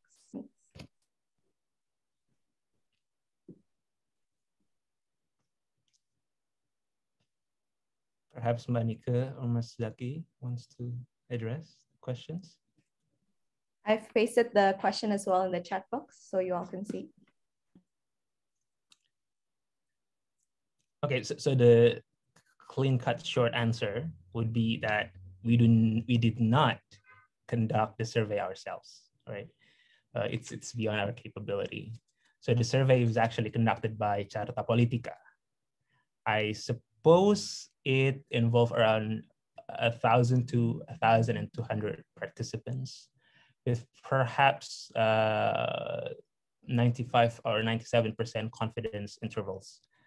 So if you have issues with the surveys, I would encourage you to get in touch with Carta Politica. And if you hear anything from them, I would love to hear their response as well. Okay, anyone else from Group Garuda wants to add to that? Yes, I add something. Yeah, it is true that we are continuing the recent and previous studies, but the point is that what we bring is the solution for trying to increase the trust for the government by proposing Kita kind of microsite that embedded to existing government platform, whether it is central or a local government platform. One thing's also more technical. I would like to talk to everybody that Kita will generate kind of unique code that will verify information delivered by Kita can be verified or can be traced back to verify the verification of the third of the information itself to many kind of platform that existing, especially provided by government, whether central government or local government, which previously will be processed by the committee, which has been mentioned previously in our slide. So there's more technical things. Very unique Kita unique verification code will be also kind of a quick wins for kind of increasing the trust to the information itself. And also one more thing, that the information is not collected by government only, but also by the public. But the quick wins, there is a unique code of or Kita verification code itself will be one of solution more practical. Thank you. Sorry, Azure, can I just add a very quick response to Dimas' answer? As my colleague has said, the survey itself is conducted by the Carta Politica, and I just checked the exact number, and it falls 1,200 respondents, so it's quite robust data. But I think the question from the audience itself is meant to like confirm whether the trust level to the government is low. I mean, because in our presentation, we said that there is this significant amount of people distrust the government. But just to clarify, although maybe the audience can find the national index for trust in Indonesian government pretty high compared to other countries, but just to confirm and clarify that what we serve here in this presentation is specifically trust to COVID-19 related data. So it's not like trust to the government in general. So maybe the trust to the government in general aspect can be pretty high, but in terms of the COVID-19 specific data, the Charta Politica has been conducting the survey, and I think 1,200 respondents are a pretty robust data to get the conclusion from. Thank you. Thank you very much, Garuda Group. Ladies and gentlemen, I would like to remind all of you again, please send your questions in via direct message to me and convey to which group you're addressing your question. While we wait for more questions for Group Mata, there is one more. Okay, we have one question now for Group Mata from Mas Satrio Aji Negoro. So a question for Mata Group. How do you convince parties to integrate and create the inter-ministerial and multi-stakeholder cooperation in your said plan? I have typed the question in the chat box. Group Mata, you're welcome to respond to this question.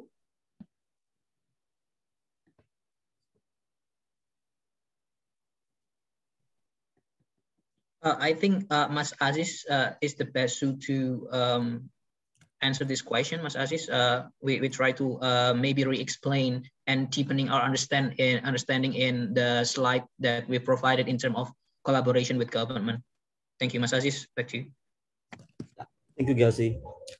So yeah, that is a good question, I think. So the first thing is that we need to make some umbrella regulations to make this work. And then the first thing is that we need to choose or point out who is the first organizations to take a role in the whole process. And then we suggest that because this is about the communications and informations, we think that the best organization is Ministry of Communications. And then this institution can be the first organization to lead the project and make coordinations with the Ministry of Health, because the substance, most of the substances is about the health, and then they can help to verify about the informations. And also this Ministry of Communication, also the authority to coordinate with the national media, mainstream, and then also the provider of communications. That's why, and as well the international media, like social media, they have to coordinate with the Ministry of Communications in order to give the provide our services in Indonesia, right? And then because of these situations, I think Ministry of Communications can be the key player to make coordination with the whole stakeholders, not only about the inter-ministerials, but also with the international organizations that we propose, like UNICEF or United Nations, or also the international fact-checking network. Because misinformation spreading in Indonesia is not only about the domestic issue. Some of them comes from international misinformations that translate to Indonesia, and then that's why I think Ministry of Communication can also reach out to the international. Yeah, I think that is my first answer. Maybe my colleague can add some points. Yeah, I'll add a little bit. I mean, sometimes we don't even need to convince anyone. We just point out that there is a weakness and there is a need for this. Whether it's going to be implemented or not, obviously it's not up for us. But when there is a need for it and when there is willingness, then everyone will move anything to make it happen. Like what happened with Peduli Lindungi integration and e-hack. Now we don't even use e-hack anymore because it's already integrated. And the process to integrate all those applications take more than a year and hundreds meetings. I happen to sit in some of those meetings, and it is a massive headache when you have to do inter-ministerial cooperation, especially with like multi-stakeholder involving, at that time it was Telkom. This time with the strategy that we propose, I guess Telkom will be in it, and along with other other stakeholders. So yes, it's going to be difficult, but is there a willingness? the Ministry of Communication will have to take the lead. Are they willing to do it? Is it a priority? So those are the questions that our group cannot answer. But to answer this one question about convincing, again, I come back to my initial statement. When there is a need and when there's a willingness, then you don't need to convince anyone. It's going to happen.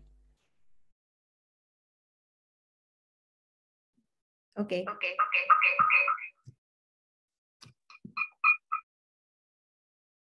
Okay, thank you very much, Group Mata, for the answer. The judges are still deliberating, so I guess what I will do now is I'll give time for each group to convey short closing remarks, maybe to answer any pending questions or convey anything you haven't conveyed until we welcome back the judges.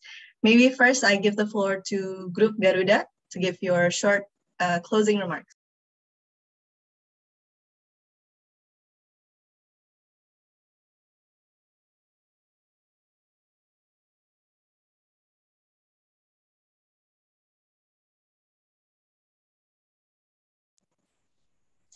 Okay, so I will represent Group Garuda to present our closing remark. As we believe that we want to build the public trust, it means that we would like to engage the public. So through this, they emphasize that we would love the public participatory in these actions. So in the future, it will be more sustainable in the future. And of course, all the stakeholders' insights is not only by the governments, but it could be all the multi-stakeholders coming from the different backgrounds of the peoples and the communities, societies, and people who love to be a part of the KITA projects. So I think that this is really great solutions for public communication strategy, especially in public policy for the government sides, to encourage all the people to have a more attention on the public engagements in the future. Thank you. Thank you, Group Garuda. Group Gata, short closing remarks as we have to welcome the judges back from their deliberation.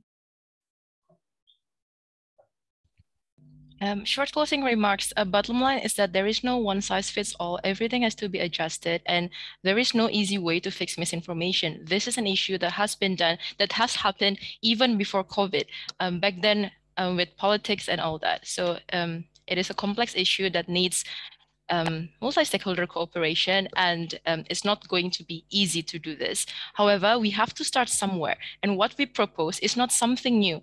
Everything that we need is already there.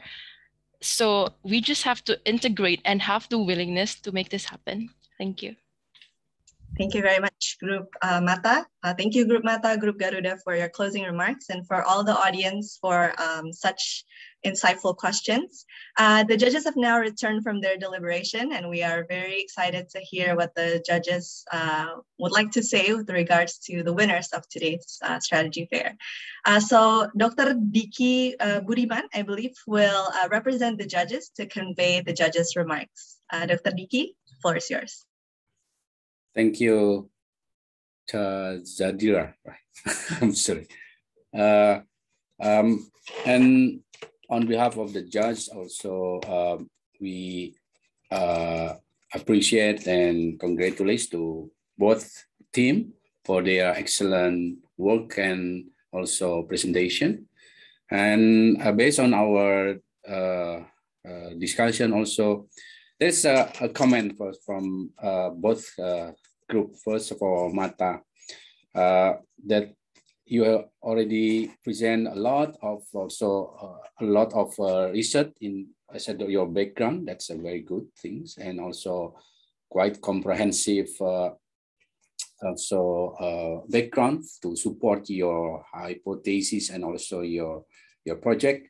And of course, then you also provide then I will get the many info. A lot of info also seems sometimes it's like too much, and also the it's not really clear about the hypothesis about the link between cause and also the effect. Even later on, you also already explain more about this. So there's also an issue about the clarity, and also for Garuda, and you also already present your problem and from different strategy, in terms of the not a lot of statistic like what Mata did, but you also try to use this approach about the perception from the public, and also the hypothesis about the lack of trust. And that's quite interesting and also great approach. You also present simple and still seems convincing. Even then, of course, some judges also ask you about how you convince the government and the stakeholders. You also have provide the storytelling to bring more involvement of these participants on also the strong on your project. When also you mentioned about the sustainability aspect, that's also quite important. And also then you come up with a quite concrete idea. But for both of the group, the issue will be also will be how to make your project is like useful. Again, I mentioned this, and usable and also to be used, because this is very important. And the judge also think about there will be a great idea if the combination of those two ideas will be very, will reach to this useful, usable, and to be used. And that's the remarks from the judge, the summary remarks from the judge. Oh. And I'll let to the MC. Okay, Dr. Diki, thank you very much for the judge's remarks. Now you do the honors of announcing the winners of today's strategy fair. So we will have two categories of awards: best idea and best delivery of idea. Maybe first we can announce the best idea. Dr. Diki, will you do the honors? Okay, this is of course not mentioned. I mean, we see both of you already present very well, and we appreciate. And I study as the Indonesian. I really honor and proud that the young generation can come to this stage. It's very good, very good. And the judge already conclude and come to the decision that the best idea will be is Garuda Group.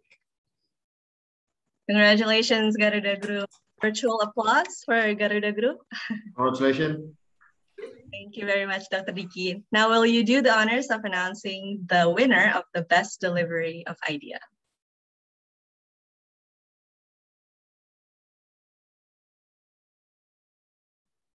Dr. Diki? Oh, okay. I still not get this. Yeah, Martin, could you please, Martin? I think maybe I will step in here and announce that the group that has won the best delivery of idea, again, like what Dr. Diki mentioned earlier, we were all actually very impressed by both your presentations. Very visually striking arguments were made very convincingly. However, we've decided as a panel to award the best delivery of idea to Group Garuda as well. Congratulations for Group Garuda. Strong effort from Group Mata. Very wonderful presentation, very strong effort. So Martin, you will also now do the honors of announcing the prize awards, right? Yes, so on behalf of Dr. Marshall Schott, President of Sampoerna University, and we also would like to thank Sampoerna University for their very generous sponsorship of this event. They have decided to award prize monies of US $150 per participant of Group Garuda for winning Best Idea and Best Delivery of Idea. Congratulations. For Group Mata, we also have recognition for your effort. So you're not going away empty-handed as well. We are awarding USD $100 per participant for Group Mata as well for strong effort. Congratulations, Group Mata, Group Garuda. Truly wonderful presentations and very strong efforts from both teams. Okay, now that we have announced the winners and the prize awards, we have come to the end of our event today. It has been a wonderful event filled with so many insightful discussions and presentations regarding strategies to counter COVID-19 misinformation.